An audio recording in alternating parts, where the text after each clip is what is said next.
안녕하세요. 자, 선생님들, 허쌤의 특수교육의 허종래입니다. 제가 방문각에서 올해 이제 3년차, 내년에 이제 4년차로 이제 우리 특수교육 관련해서 이렇게 강의를 진행하게 되었습니다. 제 전공은 제가 경기도에서 특수학급이랑 합쳐서 18년 동안 교사로 있었고요. 그리고 원래는 중등이지만 선생님들 초등과 유아까지는 다 강의가 가능합니다. 자, 오늘 우리가 해야 될 게 뭐냐면, 제가 말씀드릴 게 뭐냐면, 2025학년도를 대비해서 합격의 길을 안내해 드리기 위해서, 그리고 임용 합격을 위해서 학습 전략에 대한 설명회를 하겠습니다. 자, 저는 여기 보면 잘 안 보시나요? 다음 카페에서 허쌤의 특수교육 들어가시면 제 카페가 있습니다. 거기에 자, 등업 요청하시면 제가 선생님들 정혜원으로 등업시켜서 있는 내용들을 볼 수 있게끔 만들어 드리겠습니다. 그리고 이쪽에 보면 전화번호와 그리고 메일 주소가 있습니다. 전화번호와 메일 주소가 이렇게 있습니다. 만약에 공부상담, 임용 관련해서 학습상담이 필요하시면 언제든지 카톡을 주셔도 되고요.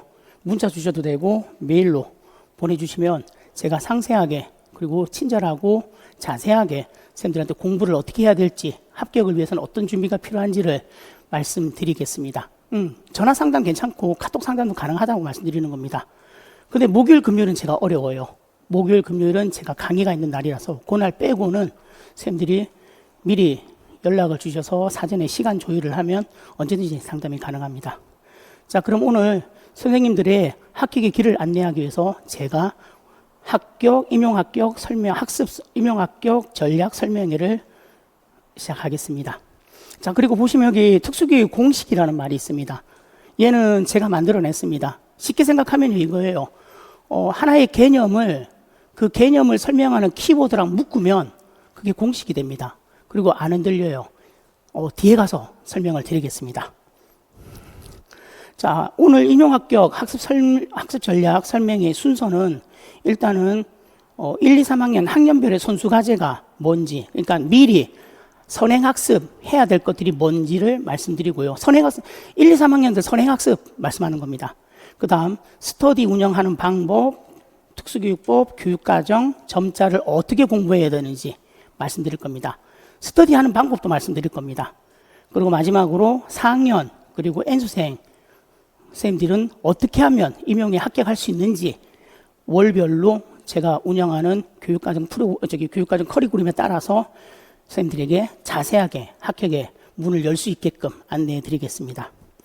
첫 번째, 학년별 선수학습 전략입니다. 자, 쉽게 말씀드리면요, 1, 2학년은 한국사가 먼저예요. 자, 이전에는 한국사가 몇 년밖에 못 쓴다 이렇게 딱 정해졌잖아요. 근데 이제는 한국사 어떻게 돼 있습니까? 한 번만 따면, 그죠? 우리 시험 볼 때마다 계속 써먹을 수 있다고 나왔지 않습니까? 그렇게 바뀌었잖아요. 그러면 한국사를 3학년 때 딴다? 4학년 때 딴다? 아니요. 위험합니다. 왜 위험하냐면 공부는 3학년 때부터 시작해야 되니까. 그러면 1, 2학년 때는 한국사 따놓으십시오. 그리고 교육봉사 1, 2학년 때 마무리 지으십시오. 그리고 1, 2학년 때 계절학기 때 미리 학점을 확보하십시오. 그러면 수월해집니다. 그러면 3학년 되면 이때부터 진짜 임용 공부가 들어갑니다. 지금 3학년 선생님들, 그러니까 지금 이제 2학년에서 올라가는 선생님들, 2학년, 3학년 올라가는 선생님들, 기본 이론만큼은 끝내셔야 됩니다. 기본 이론과 영역별 기출문제까지는 선생님, 무조건 끝내십시오. 그리고 여력이 닿으면 연도별 기출 분석까지 들으십시오. 만약에 다 안 된다면 기본 이론만이라도 끝내야 됩니다. 근데 기본 이론을 끝내고 나서 좀 더 심화된다든지 아니면 내가 있는 걸 확인하기 위해서는 정확하게 알고 있는 걸 확인하기 위해서는 영역별 기출 분석까지 들어가야 됩니다. 연도별 기출 분석까지 들어가면 눈이 트이죠. 문제를 봤을 때 무슨 문제인지는 알 수 있죠. 근데 3학년 선생님들하고 제가 몇몇 대학교 스터디를 운영을 해봤는데 선생님들 연도별 기출까지는 빼고 싶은데 잘 안 돼요. 어렵습니다. 그래서 기본 이론 영역별까지는 뽑아주시고 가능하면 연도별 기출까지 빼주시면 되겠습니다. 그리고 참고로 제가 몇몇 대학교 학생들 대상으로 스터디를 운영합니다. 그래서 만약에 지금 2학년 선생님이나 3학년 선생님이 듣고 계시다면 연락 주십시오. 저한테. 아까 전화번호나 메일 주소 적어놨으니까 그러면 스터디를 짜서 저랑 같이 공부하는 방법들을 안내해 드리겠습니다. 스터디 비용 따로 받나요? 아니요, 스터디 비용 따로 안 받습니다. 제 강의만 들으면 됩니다. 제 강의를 들으면서 같이 스터디를 해야 되니까 제 강의를 들으면 선생님들하고 스터디를 자연스럽게 운영합니다. 다시 말씀드리지만 3학년 선생님들 스터디 비용 따로 안 받습니다. 그러니까 만약에 저랑 같이 미리 선수 학습을 하고 싶으신 분들은 연락을 주십시오. 자, 이제 좀 더 구체적으로 들어가겠습니다. 스터디 활용 방법이랑 특수교육법 총론 점자를 공부하는 방법입니다. 자, 강론서 공부하는 겁니다. 제 학생들 같은 경우는 강론서를 어차피 학교 강의에서 듣잖아요. 학교 강의요. 그래서 제 학생들은 학교 강의에 집중하셔야 됩니다. 근데 학교 강의 집중하면서 그냥 공부하지 마시고요. 마인드맵을 만드십시오. 마인드맵 만들기가 어려우면 제가 그러니까 내년에 쓸 마인드맵들을 카페에 올려놓고 공개를 할 겁니다. 정회원 되신 분들은 볼 수 있게끔 그 마인드맵을 참고하시면 되겠습니다. 그리고 2, 3학년들은 제가 올려드린 강론서 특강이 있습니다. 그러니까 학교 강의에서 예를 들어서 지체장애아 교육을 듣는다. 그러면 제 강론서 특강 중에서 지체장애아 교육이 있습니다. 그렇게 해서 매칭해서 들으시면 선생님들 수업이 훨씬 수월할 겁니다. 자, 그리고 3학년 같은 경우는 기본이론 학원 강의를 따라오시면 됩니다. 자, 이 강론서 학습법은 4학년까지는 적용이 가능합니다. 근데 졸업하신 선생님들 그리고 N수 선생님들은 강론서로 공부하시는 건 일단 저는 반대입니다. 개인적으로는. 왜냐하면 많아요. 강론서 양이 많고 그리고 한두 권 갖고 해결할 일이 아니에요. 그렇기 때문에 학원에 재학 중인 선생님들만 2학년, 3학년 그리고 4학년 재학 중인 선생님들만 듣고 계신 강론서를 충실하게 하면서 특히 4학년은 기본이론 강의까지 제1, 3월 기본이론 강의까지 같이 믹스해서 가는 형태로 가야 됩니다. 하지만 N수생 선생님들, 졸업하신 선생님들은 강론서 특강 듣는 거는 반대입니다. 시간 많이 뺏깁니다. 그래서 이론 강의에만 일단은 충실해 주십시오. 자, 그러면 스터디는 어떻게 운영했으면 좋겠냐는 겁니다. 스터디는 5명까지만 하십시오. 맥시멈 5명입니다. 6명까지 올라가면요, 시끄러워지고 뭐가 진행이 안 돼요. 자, 2명 하면 깨지기가 스터디가 제대로 진행이 안 될 수 있습니다. 스터디가 깨질 수가 있다고요. 운영이 어렵다고. 2이서 하면. 한 명이 시간이 안 된다든지 한 명이 무슨 일이 있으면 그냥 깨지잖아요. 그러면 3이서 하면 좀 안정적으로는 구성할 수 있어요. 근데 4이서 하면 또 둘 나뉘어서 스터디가 잘 안 될 수 있습니다. 3명, 최소 3명으로 가든지 최대 5으로 가든지 해서 스터디를 운영하십시오. 그리고 스터디를 운영할 때는 여기서 즉문즉답이라고 있습니다. 개념 묻고 답하기. 무슨 말이냐면 스터디를 할 때는요, 구두 인출만 하지 마십시오. 쓰기 인출 같이 하셔야 됩니다. 자, 5명까지 구성하면서 스터디를 할 때는 말로 인출하는 방법과 쓰는 방법을 동시에 진행하시라고요. 동시에. 자, 그러면 어떻게 진행합니까? 자, 선생님들 스터디 하시면 문제 만듭니다. 근데 문제를 만드실 때 생각을 좀 잘 하셔야 될 게, 우리 기출문제처럼 그렇게 만들 생각하지 마십시오. 아주 단순하고 심플하게 문제 만듭니다. 예를 들면요. 만약에 기출문제처럼 생긴 문제를 만들거나 기출문제를 변형해서 하면 선생님들이 오개념이 생길 수 있다고요. 그리고 변수 통제가 안 됩니다. 이렇게도 해석되고 저렇게도 해석되는 변수 통제가 안 돼요. 그렇기 때문에 문제를 만들지 않는다. 기출처럼 만들지 않는다. 하지만 문제 어떻게 만든다? 예를 들어 볼게요. 단순하게 이렇게 갑니다. 이번에 시험에 나왔던 거. 언어학의 하위 영역 5가지를 말하고 쓰시오. 이게 첫 번째 문제이십니다. 언어학의 하위 영역을 5가지 말하고 쓰시오. 이게 첫 번째 유형. 두 번째 유형. 자, 청각장애의 얘기 전략이 있습니다. 이번에 시험에 나왔죠. 얘기 전략, 예상 전략. 자, 청각장애 얘기 전략의 개념을 말하고 쓰시오. 그러면 얘기 전략, 개념, 소술에서 우리 소술하시오랑 똑같죠. 그럼 이렇게 얘기 전략의 개념을 말하고 소술하시오. 그러니까 말하면서 쓰면 됩니다. 두 번째, 자, 얘기 전략의 예를 쓰시오. 예를 소술하시오. 그러면 얘기 전략, 개념, 소술, 얘기 전략의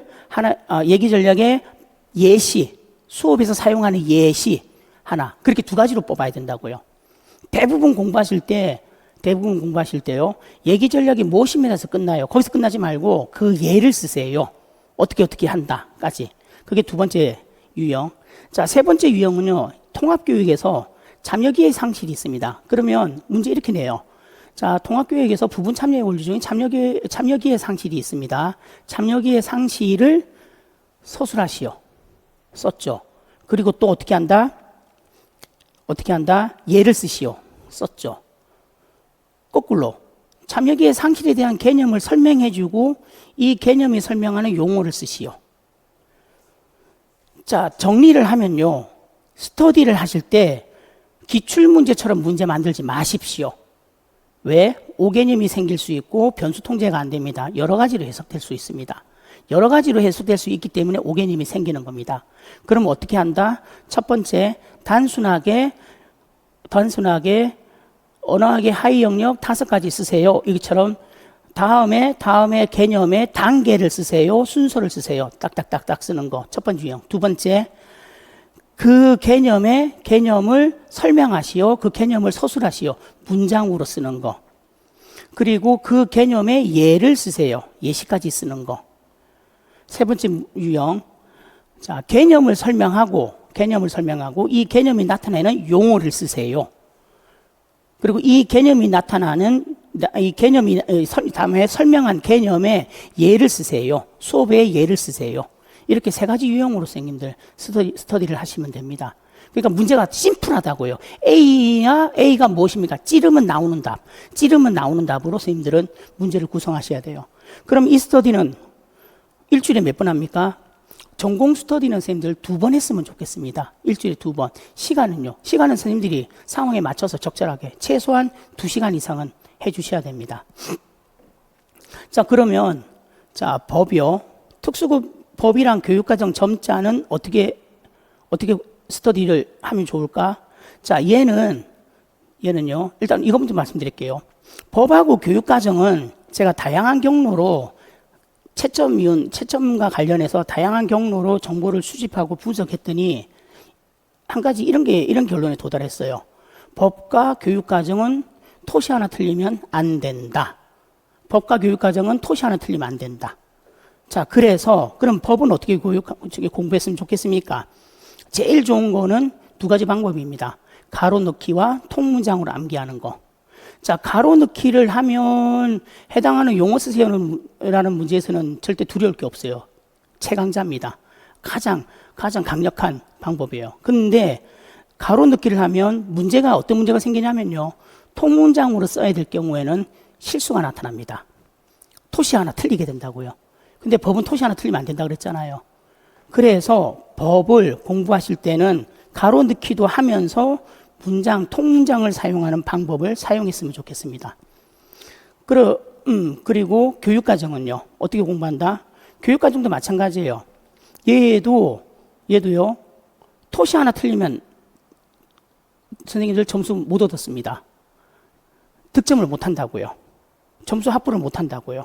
글자 하나라도 틀리면. 그럼 얘도 마찬가지예요. 특수교육법처럼 교육과정도 가로 넣기를 하지만 가로 넣기와 통문장으로 암기를 해주셔야 됩니다. 2가지 방법 같이 쓰십시오. 가로 넣기와 통문장 암기 같이. 꼭입니다. 법이랑 교육과정은 토시라도 하나 틀리면 점수를 획득하지 못합니다. 그러니까 가로 넣기와 통문장 암기 같이 하십시오. 자, 그러면 점자는 어떻게 공부합니까? 점자는 3가지 방법으로 가야 됩니다. 첫 번째, 제시된 점형을 숫자로 쓰는 방법. 두 번째, 제시된 점형을 묵자로 쓰는 방법. 그리고 가장 중요한 거, 3번째, 제시된 글자의 낱말에 점자 규정까지 쓰는 방법으로 공부하셔야 됩니다. 왜냐하면 문제가 대체적으로 점형을 숫자로 쓰든지 점형을 묵자 단어로 쓰든지 그리고 그 해당하는 점형에 점자 규정, 점자 원리를 쓰세요. 이렇게 유형이 3가지로 문제 나오거든요. 그래서 선생님들도 스터디를 그 3가지로 하셔야 됩니다. 그러면 처음부터 점자는 단어, 낱말을 공부할 때 어떻게 하면 된다? 점자 규정에 해당하는 그 점자 규정에 그 점자 규정에서 설명하는 용어 단어로 선생님들이 공부를 하면 되는 겁니다. 예를 들면요. 자, 이번에 시험에 나온 거 있잖아요. 초등에서 6cm인가요? 지름 6cm인가? 지름 5cm인가? 거기서 5cm 이거 하나만 점자 생각해 봅시다. 이 5cm, 이 6cm에 들어가는 점자 규정이 두 개예요. 첫 번째, 숫자를 하니까 수표 찍어야 된다는 점자 규정 하나. 두 번째, 센티미터, cm. 얘는 로마자라서 로마자 여는 표, 로마자 닫는 표 두 개를 써야 되는 거. 그렇게 두 가지 점자 규정이 있잖아요. 그러니까 점자 규정을 대표적으로 드러내는 단어를 가지고 연습을 하시면 선생님 점자 규정이 같이 외워진다고요. 근데 여기서 중요한 거, 그러면 이 법이랑 교육과정 점자는 어떻게 공부합니까? 얘 하루 종일 공부합니까? 1시간씩 합니까? 아니에요. 처음에 공부할 때, 특수교육법 처음에 공부할 때는 처음부터 끝까지 한 번을 다 해요. 그러고 나서 스터디를 할 때, 교육과정도 처음에 공부할 때는 처음부터 끝까지 다 하세요.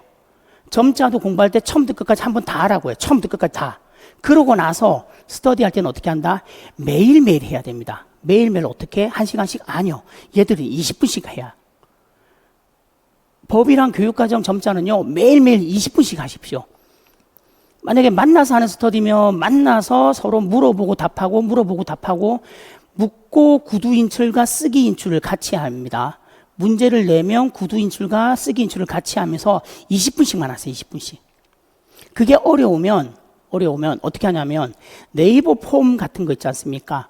이런 걸로 만약에 스터디 인원이 5명이에요. 5명이면 그러면 A 선생님이 특수교육법을 월요일, B 선생님이 화요일, C 선생님 수요일, D 선생님이 목요일, E 선생님이 금요일, 이렇게 법을 3문제씩 네이버 폼으로 내는 겁니다. 그러면 또 B 선생님이 점자 월요일, C 선생님이 점자 화요일, D 선생님이 점자 수요일, E 선생님이 점자 목요일, A 선생님이 점자 금요일, 이렇게요. 매일매일 돌아가면서, 교육과정도 마찬가지로 돌아가면서 매일매일 3문제씩 네이버 폼으로 내서 맞추는 거. 하지만 절대로 조심해야 될 거, 20분 넘어가지 마십시오. 20분씩 넘어가면 안 됩니다. 왜냐? 매일매일 해야 되니까. 꼭입니다. 법, 교육과정, 점자는 매일매일 20분, 3문제, 매일매일 3문제씩 내고 20분씩, 각각 20분씩만 공부하셔야 됩니다. 자, 정리하면 스터디는 5명입니다. 그리고 스터디에서 공부하는 방법은 즉문 즉답입니다. 물을 수 있으면 바로 나오는 답. 절대로 기출처럼 문제 만들지 마시고 단순하고 심플하게 핵심만 물어보는 문제 만드십시오. 하위 요소 쓰는 문제든지, 아니면 개념을 서술하고 수업에서 사용할 수 있는 예를 쓰든지, 아니면 개념을 설명하고 해당하는 용어를 쓰고 수업에서 예를 쓰든지, 이렇게 3가지 유형으로 쓰는 거. 그리고 전공은 어떻게 해라? 일주일에 2번씩 해라. 2번씩 해라. 1시간은 안 돼요. 최소 2시간입니다. 2시간 이상씩 선생님들이 시간을 분배를 하십시오. 스터디 할 때는 구두 인출과 동시에 쓰기 인출을 진행한다. 법, 점자, 교육과정은 하루 매일매일 하는데 네이버 폼 등을 이용해서 하루 20분씩 서로 문제 3개씩 내서 3개씩 내서 진행한다. 절대로 법, 교육과정, 점자는 하루에 20분씩 넘지 마라. 꼭 지키면서 하십시오. 자, 제 강의에서 내년도죠. 24년도 커리큘럼 과정에서는 특수교육법이 1월 달에 진행할 겁니다. 하루입니다. 하루 만에 다 끝낼 겁니다. 그래서 이 하루 만에 다 들으시고 나서 스터디를 이렇게 진행하십시오. 점자 특강은 2월 달에 있을 겁니다. 그것도 하루 만에 점자와 관련된 내용은 다 훑어버릴 겁니다.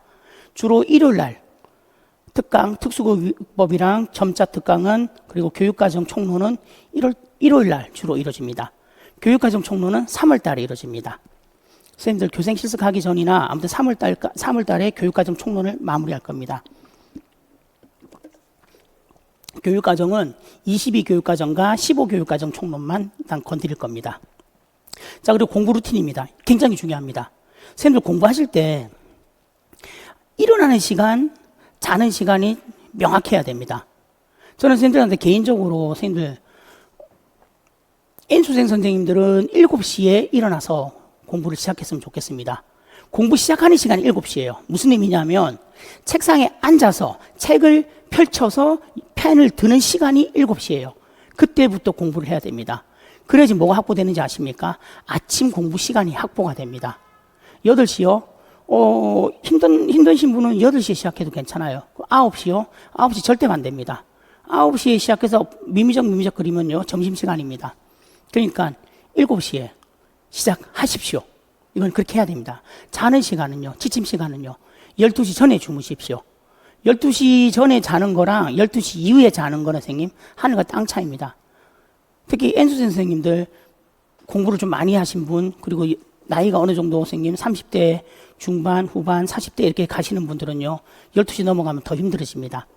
그러니까 꼭 7시 시작해서 12시 넘기지 말고 주무십시오. 이 시작 시간과 끝나는 시간만 칼같이 지키면요, 내가 하루 종일 공부할 수 있는 시간들이 확보가 됩니다. 공부 시간은 50분 수업, 공부, 10분 휴식. 그런데 이런 경우도 있어요. 공부가 너무 잘 돼요. 그럼 달리세요. 2시간이고 3시간이고. 공부가 너무 안 돼요. 그러면 10분 단위로 끊으십시오. 너무 안 되는 날은. 아니면 진짜 너무 안 되는 날은 덮고 휴식을 취하세요. 너무 안 되는 날은요, 내 머리가, 뇌가요, 잠깐만 쉬었다 갑시다라고요, SOS를 치는 겁니다. 그때는 좀 쉬어주십시오. 그래야지 그 다음에 달릴 수 있습니다. 학습은 50분, 그리고 휴식은 10분 이렇게 잡으십시오. 그리고 일요일 날은 무조건 쉬세요.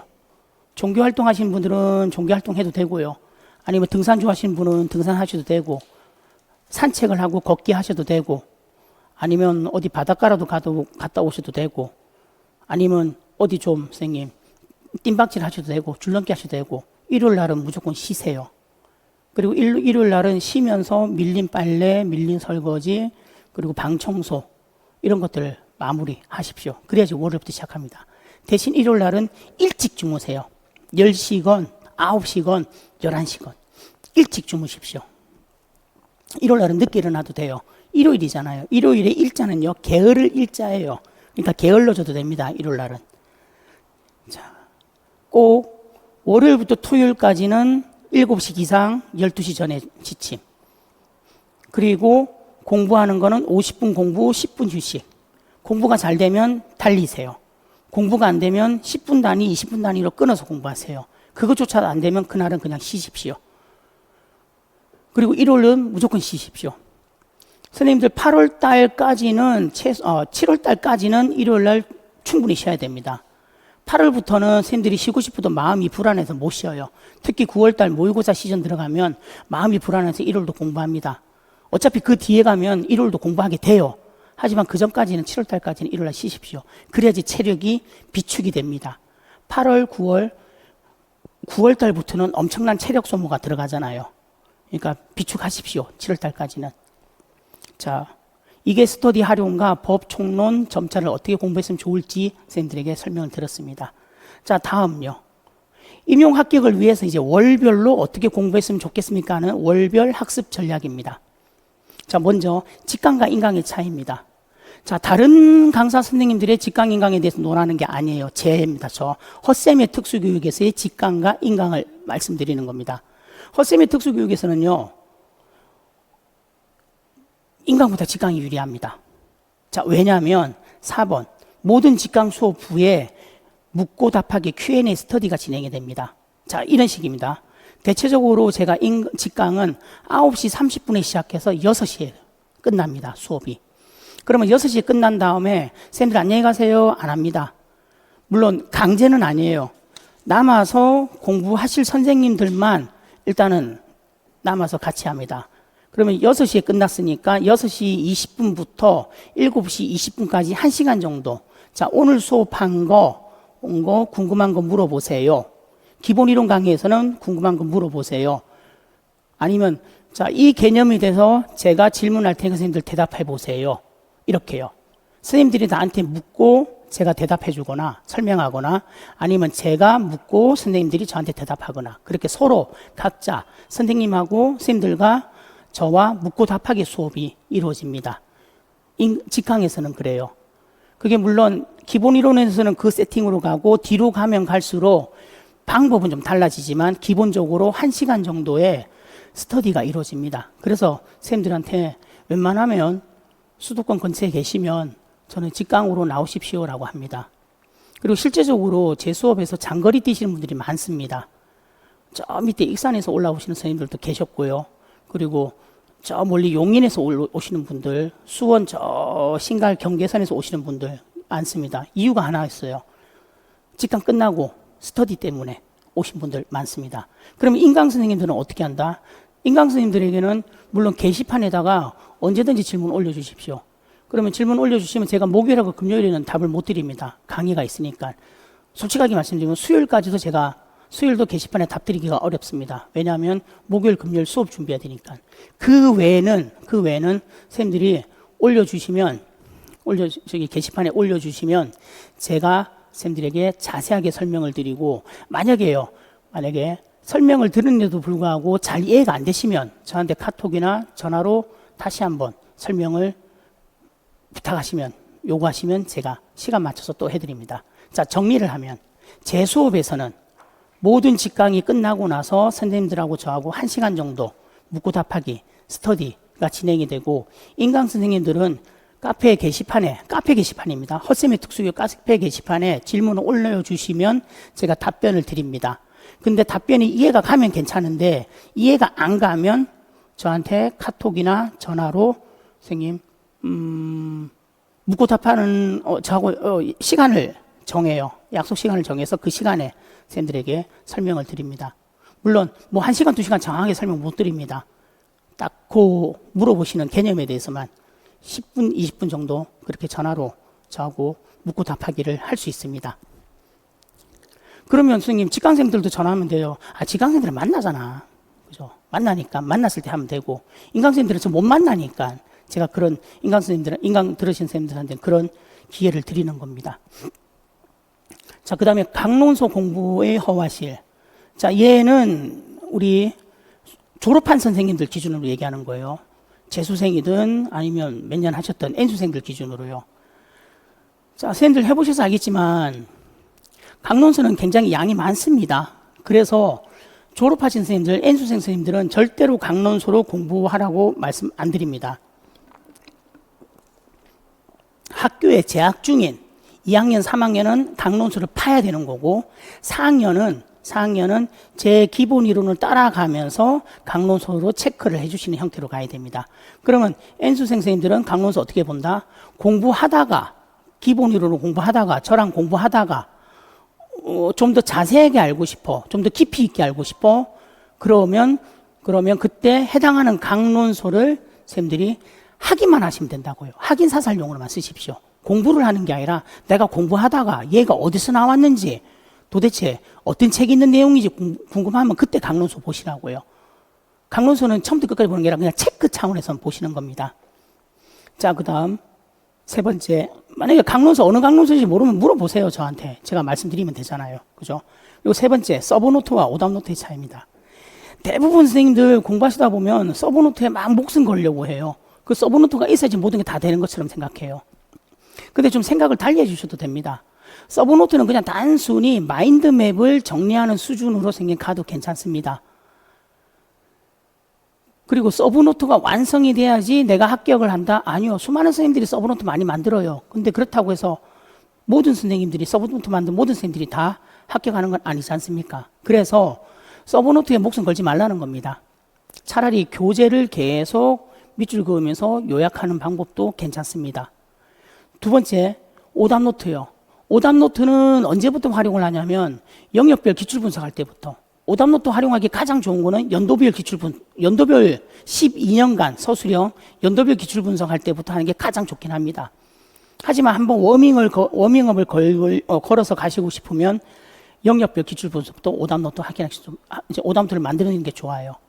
그럼 오답노트를 만들 때 문제를 영역별로 만든다? 아니요, 그러지 마십시오. 그냥 연도별로 가십시오. 연도별로 가셔서 문제를 자르세요. 그래서 왼쪽에 붙이세요. 문제를. 그리고 오른쪽에 선생님이 쓰시는 오답 검은색, 그리고 정확한 답 파란색이나 빨간색으로 하세요. 그러면 선생님이 쓰신 오답과 그리고 제시된 모범 답안 중에서 빠져있는 키워드와 그리고 빠져있는 키워드를 체크를 하세요. 그러면 그 키워드를 가지고 다시 선생님들이 모범 답안을 만드시면 됩니다. 저는 개인적으로는 선생님 오답 노트를 권장해 드리고 싶습니다. 왜냐하면 서브노트는요, 하다 보면요, 내가 모르는 게 자꾸 붙어요. 그리고 마음이 불안해서 강론서에 있는 내용까지 자꾸 붙여요. 그래서 서브노트는 잘못하면요, 무한정 범위가 늘어나요. 근데 늘어나면서 내가 서브노트 만드는 데 시간이 너무 많이 들어가고 이걸 가지고 공부할 수 있는 시간이 없어진다고요. 부족하신다고. 그리고 서브노트를 선생님들 대부분 타이핑을 치잖아요. 그럼 타이핑 친 거는 출력하기 전까지는 안 봅니다. 그래서 어렵다고요. 결정만 하시면 돼요. 그럼에도 불구하고 서브노트로 가겠다 그러면 서브노트로 가되 효율적으로 가야 된다.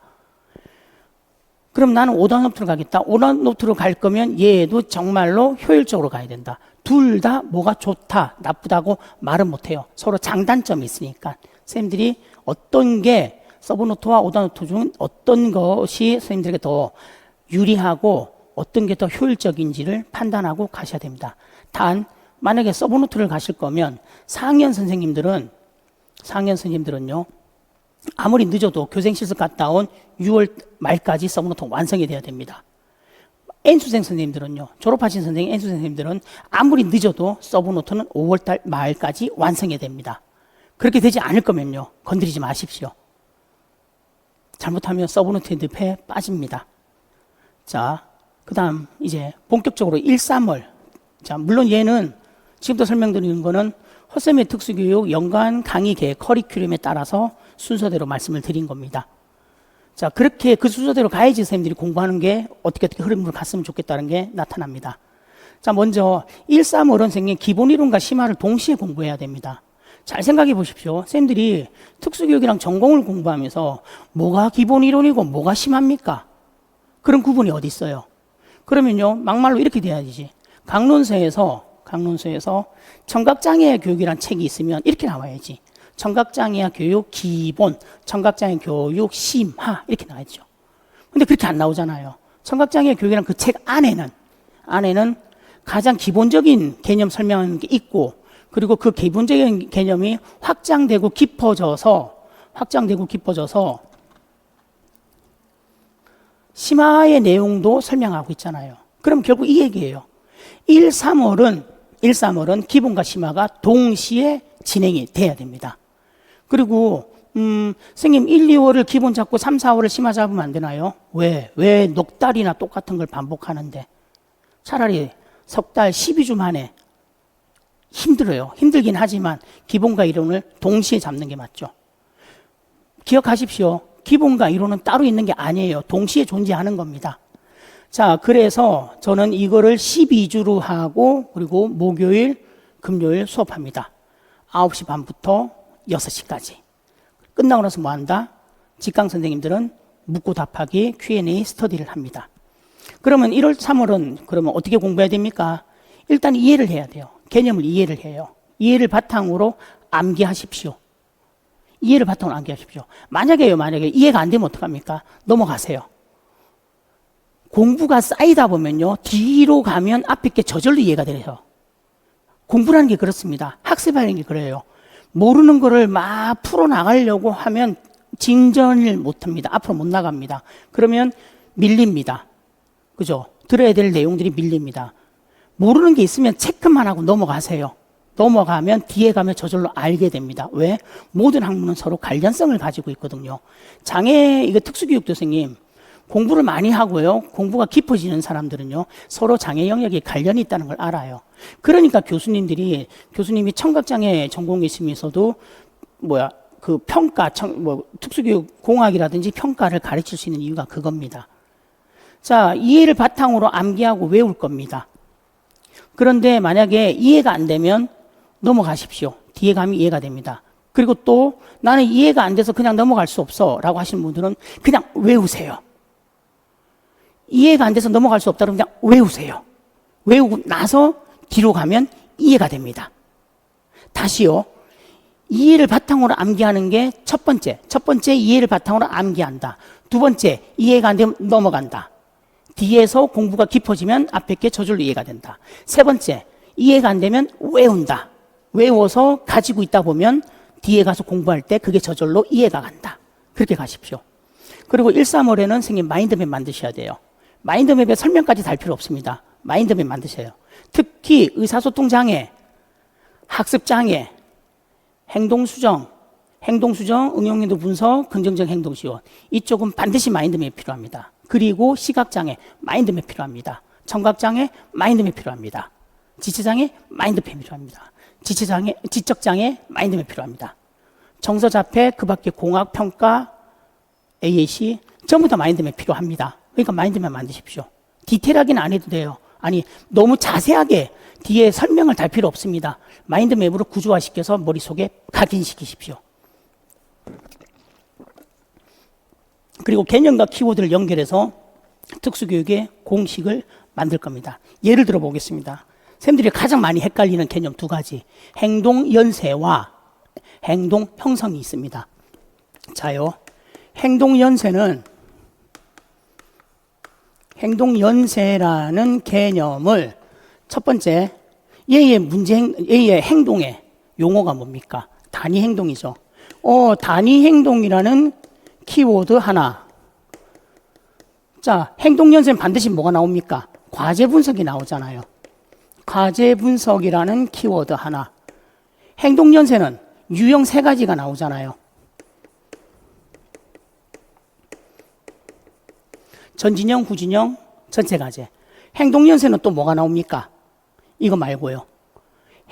이 단위 행동을 표현할 때 뭐랍니까? 앞에 게 자극과 뒤에 거는 반응. 자극과 반응의 연속체라고 하지 않습니까? 그러면 행동 연세는 이 키워드만 갖고 있으면 안 흔들린다고요. 지문에서 이런 키워드 중에 하나만 나오면 얘는 행동 연세구나 라고 잡으면 됩니다. 이거 말고도 많죠. 과제 분석 안에서도 단일 과제 제시법, 그리고 다수 과제, 단일 과제 제시법, 다수 과제 제시법 이런 식으로 또 나오잖아요. 그러면 자, 행동 형성은요. 어떻게 잡으면 됩니까? 키워드를. 행동 형성에서의 행동은 뭐라고 표현합니까? 얘요. 시작 행동, 그 다음 중간 행동, 그 다음 목표 행동 혹은 표적 행동 이렇게 얘기하죠. 그리고 시작 행동과 목표 행동은 뭐합니까? 조작적 정의를 하잖아요. 행동의 조작적 정의를 해야 되잖아요. 그리고 행동 형성은요. 목표 행동, 표적 행동에 가까운 행동은 강화하고 그 외 행동은 어떻게 한다? 강화하지 않으면서 소거시킨다. 그래서 차별 강화가 등장해야 되잖아. 그러면 행동 형성에서의 용암이랑 그리고 우리가 아는 일반적으로 말하는 행동 형성에서의 차별 강화와 일반적으로 행동 수준에서 말하는 차별 강화의 차이점도 등장하겠죠. 그리고 또 하나, 행동 형성에서 말하는 행동의 용암이랑 그리고 일반적으로 말하는 행동의 용암의 차이점도 언급해야 되겠죠. 그러면 이렇게요. 서로 키워드가 다르지 않습니까? 겹치는 키워드가 어디 있어요? 없죠. 그럼 이 키워드를 가지고 이 키워드와 이 개념을 묶으면 뭐가 된다? 하나의 공식이 됩니다.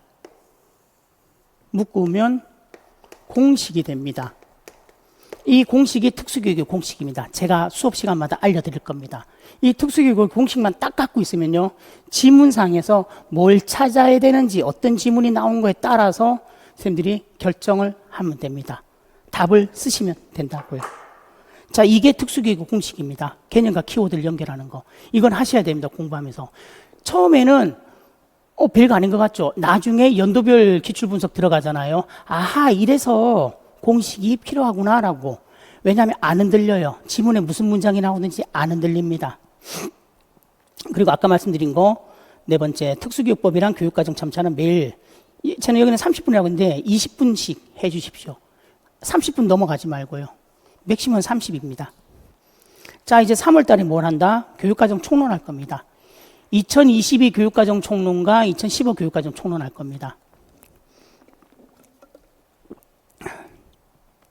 3월 달에 교육과정 총론은 총 3주 진행할 겁니다. 매주 일요일 날 3주 진행합니다.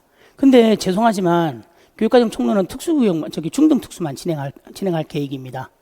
초등 선생님들은 일반 교육과정도 하셔야 되고, 그리고 초등 선생님들은 이렇게 총론만 해서 될 게 아니잖아요. 그죠? 기본교육과정까지 교과까지 파고 들어가야 되잖아요. 그래서 거기까지는 제가 수업 일정상 물리적으로 시간적 여유가 안 됩니다. 그래서 초등생들은 죄송하지만 교육과정은 개별적으로 개인적으로 좀 공부를 해주셔야 됩니다. 대신에 질문을 주시면 답은 드리겠습니다. 묻고 답하는 건 괜찮다고요.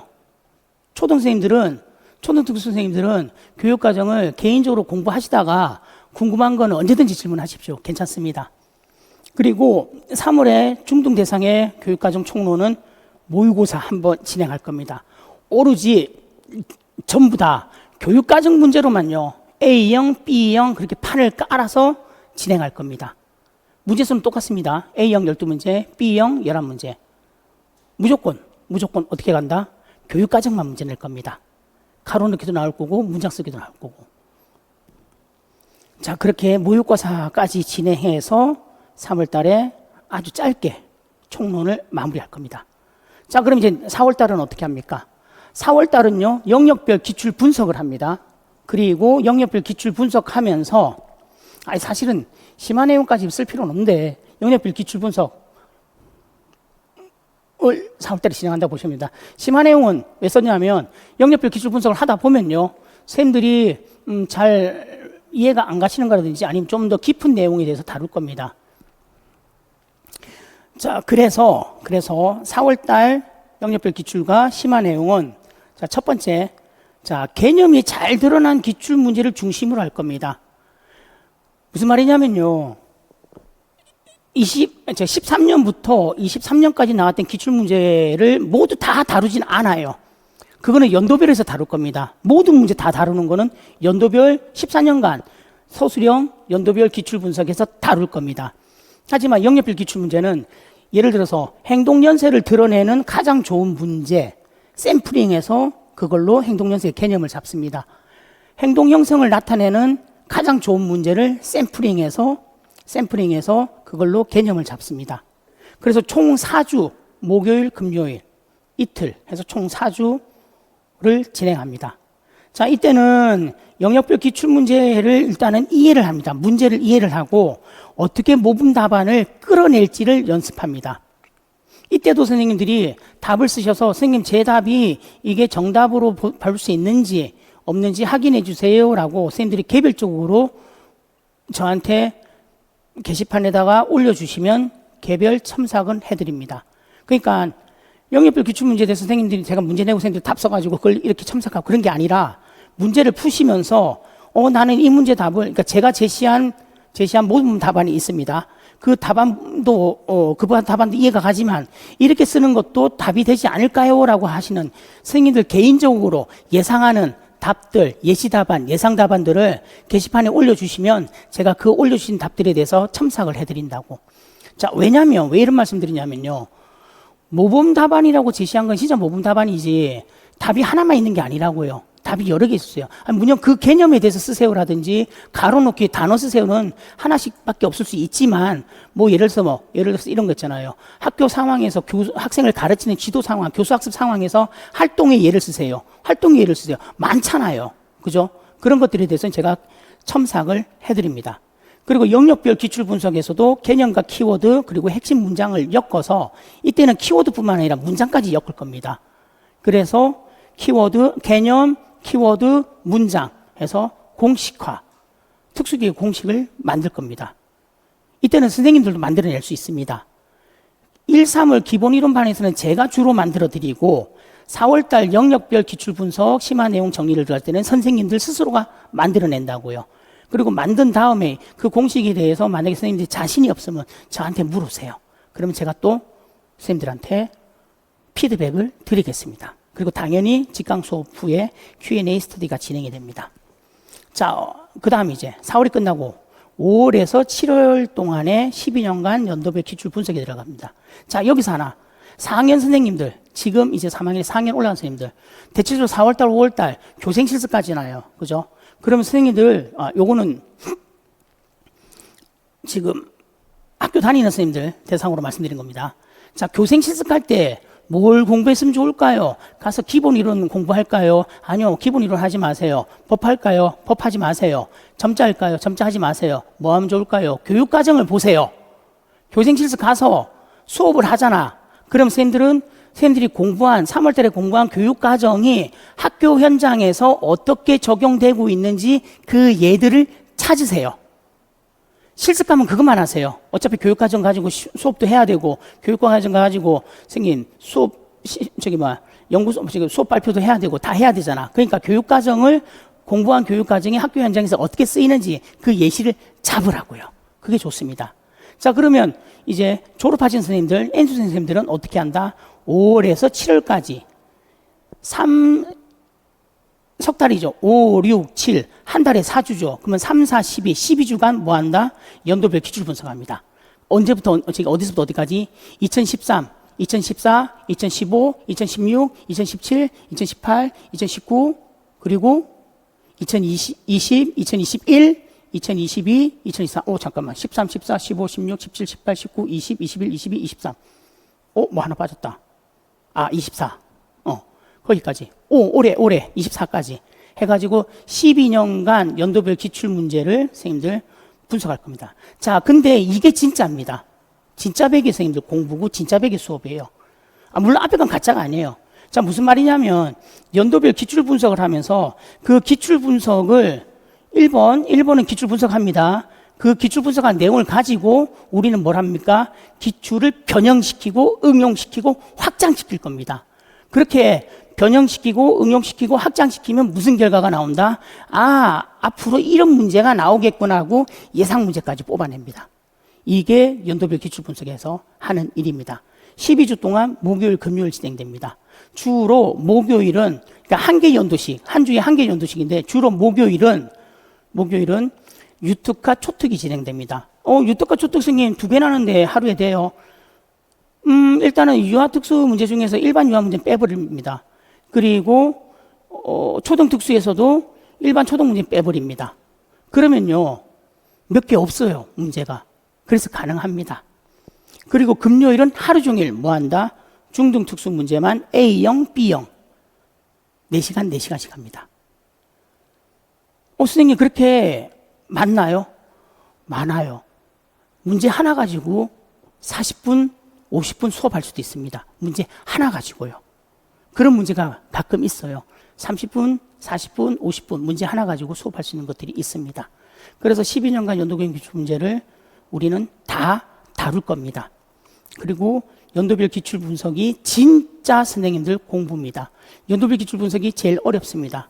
연도별 기출 분석은 아는 만큼만 보입니다. 내가 가지고 있는 베이스가 얼마나 두텁냐에 따라서 문제가 분석이 되고 변형이 되고 응용이 되고 확장이 돼서 다음 문제까지 예측이 가능합니다. 선생님들 가지고 있는 눈높이에 따라서 그리고 기본 실력에 따라서 이 연도별 기출 분석은 이만큼 보입니다. 이만큼 보인다가 갈라집니다. 그리고 연도별 기출 분석은 선생님 노량진에서 아무나 막 함부로 할 수 있는 게 아닙니다. 노량진에서 선생님들 강사 선생님들 욕하는 건 아닙니다. 연도별 기출 분석을 안 하는 이유가 딱 하나예요.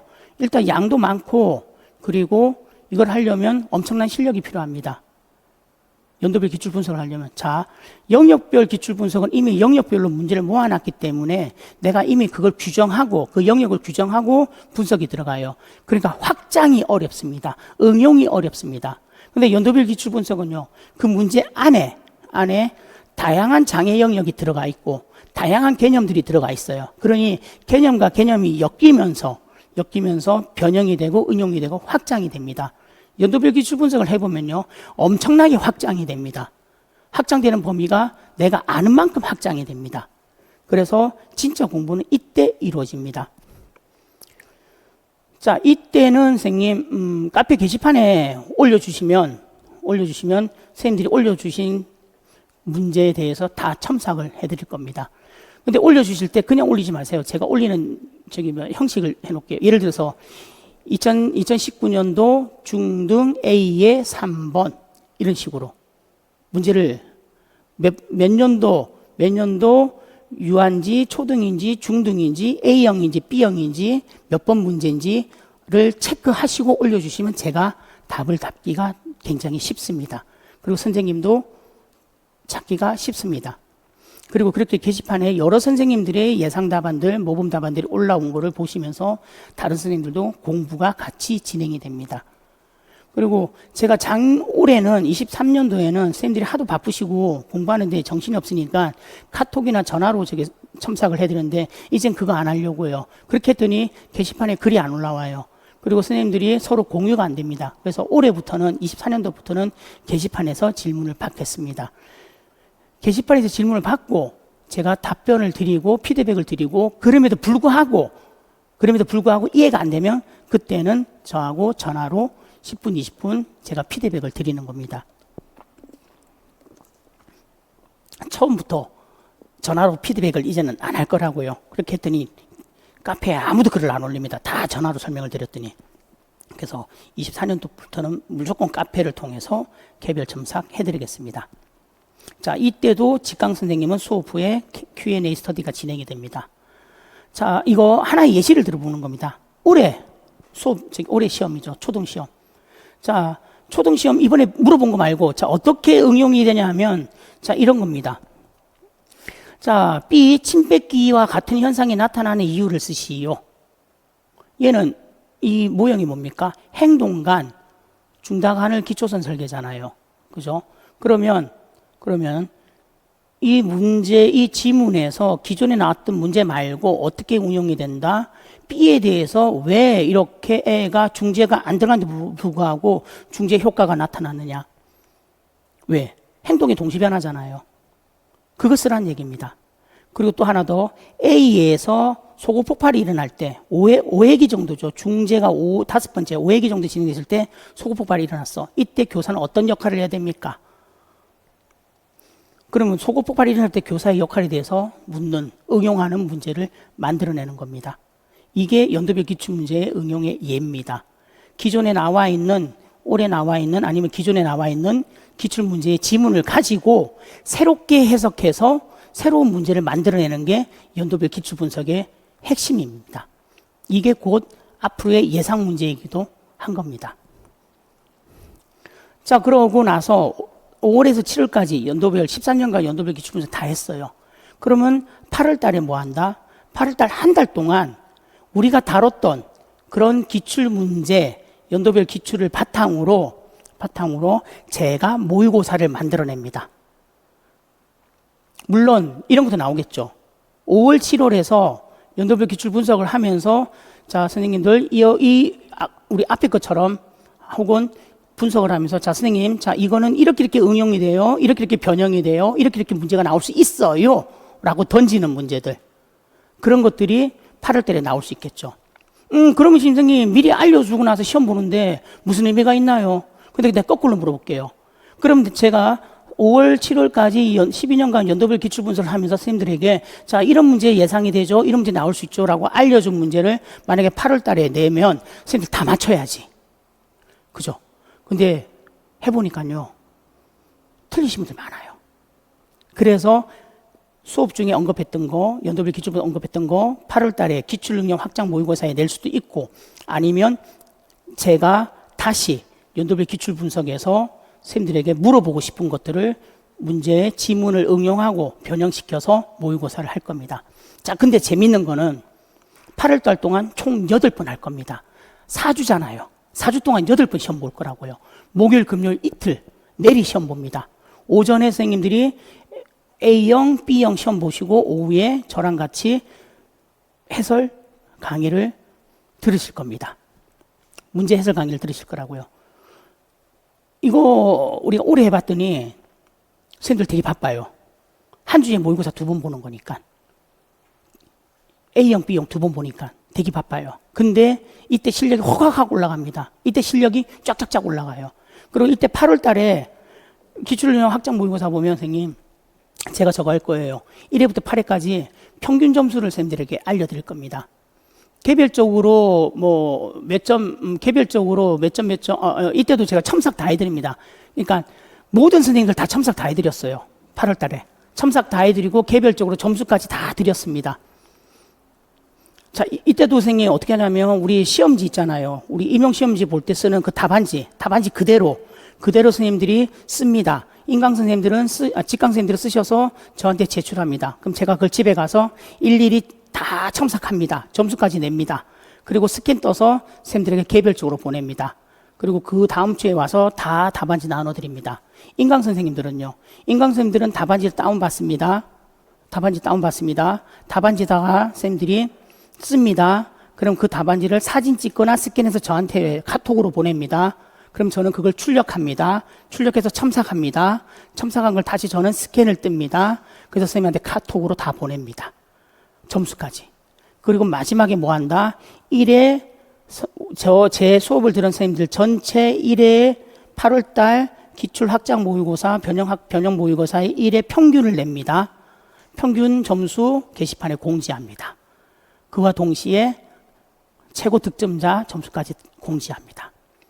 8월달 모의고사는 무조건 평균 점수와 최고 점수 게시판에 공지합니다. 걱정하지 마세요. 개개별 점수는 공지 안 합니다. 그럴 필요 없습니다.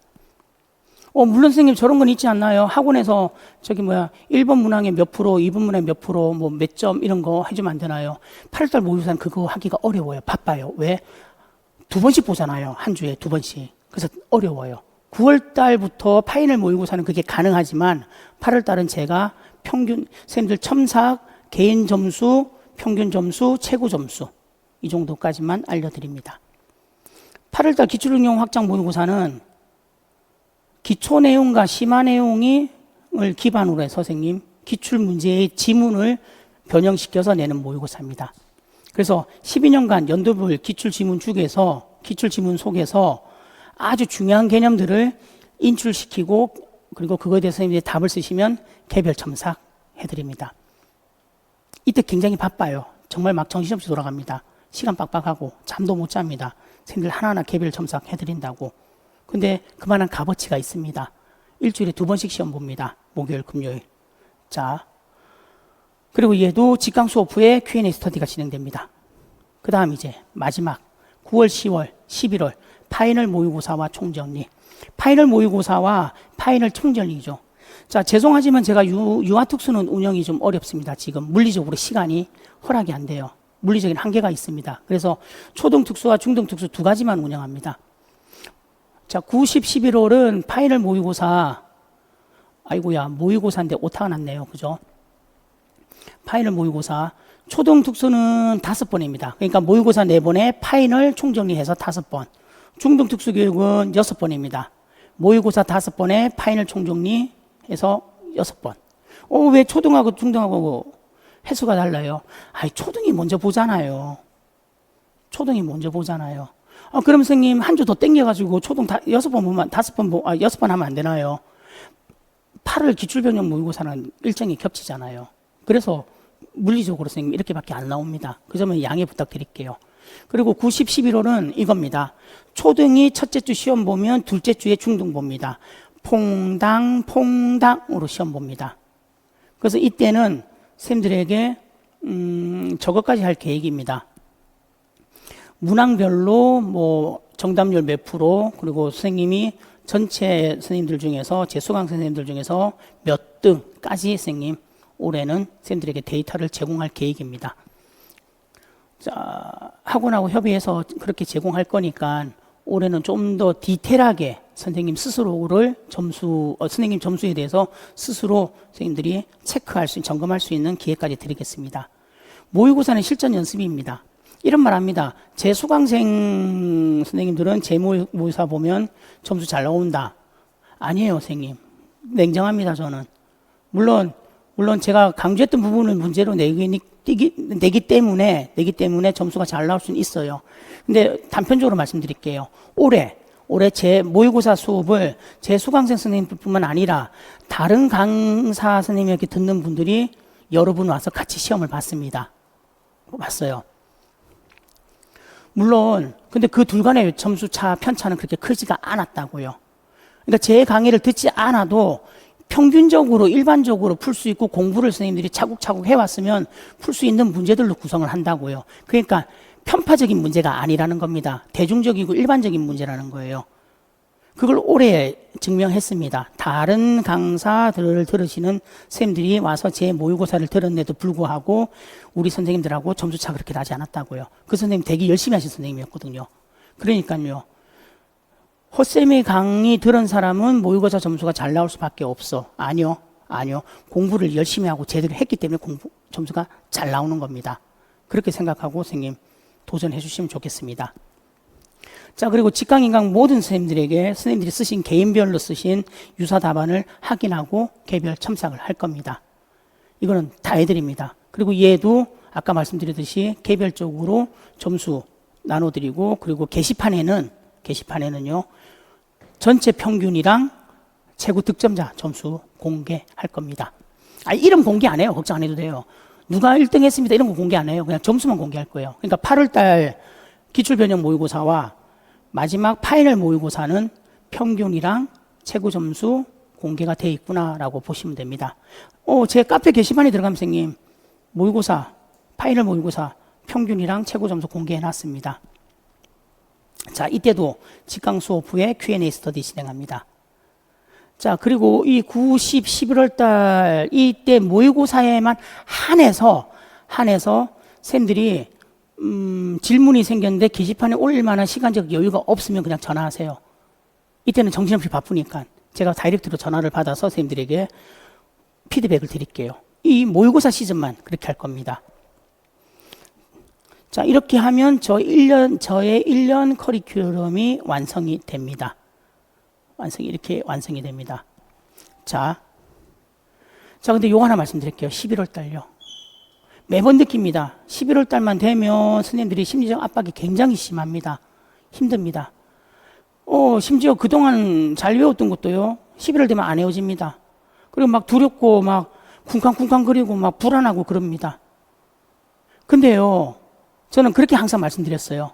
지금까지 공부한 것만 가지고 시험장에 들어가야 합니다. 그러니까 지금까지 열심히 노력한 선생님 스스로를 믿어주십시오라고 말씀드립니다. 11월 달이 제일 힘들어요. 막 불안해요. 초등생님들 바로 시험 들어가야 되죠. 중등생들은 초등생들 문제를 보고 또 풀면서 또 뭐가 나올지 불안하죠. 특히 올해같이 선생님 전혀 예측할 수 없는, 전혀 저 기팅에 있는, 전혀 뭐 쓸모없는, 언급할 필요 없는 그런 문제들이 언급이 됐지 않습니까? 자, 요거 하나 말씀드리겠습니다. 올해 문제를 이렇게 문제에 대해서 여러 경로로 다양한 의견들을 조사를 했어요.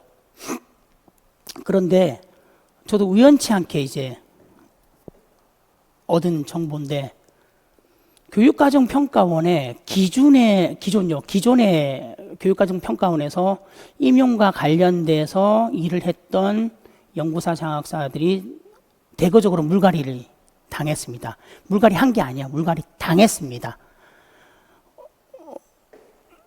윤석열 정부 들어오고 나서 완전히 평가원도 물갈이를 당했다고요. 그러면서 임용 출제 경험이 전혀 없는 연구사 연구관들, 교육과정 평가원의 연구사 연구관들이 이 임용 시험을 끌고 나갔다고요. 방향 제시를 하면서. 그러니까 뭔가가 계속 삐걱거렸던 것 같습니다. 특수에서만 나타나는 현상이 아니에요. 얘는 유아교육, 일반 유아교육부터 시작해서 그리고 중등의 다양한 교과에서 지금 동일하게 나타나는 현상입니다. 말도 안 되는 문제. 저만 욕하는 게 아니고 다른 교과, 다른 전공 선생님들 다 욕하고 있습니다.